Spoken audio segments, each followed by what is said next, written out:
Əfsuslandırdığı bir tərəfi bu Xitaylarınki hazırgıca Xitay demokratlarınki Uygurlar meselesi de hakkaniyetçi insanperver bolanmağanlığı.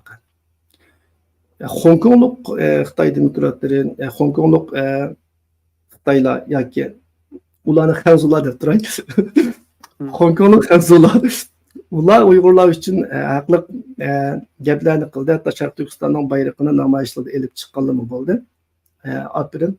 Ammo chet eldagi shuncha ko'p Xitoy diasporasi, Xitoy muhojirat topluluğunun buluşu qaramay milyonlarca Xitoy bor chet elda. Bularning nurg'unisi demokratik davlatlarda yashayapti, o demokratiyani ta'min etadi. Shunda buluşu qaramay Uyg'urlar uchun ovoz chiqarganini barmoqda sanısak barmoq to'shib qoladi. To'shmaydi. To'shmaydi. Bu tarafları menimcha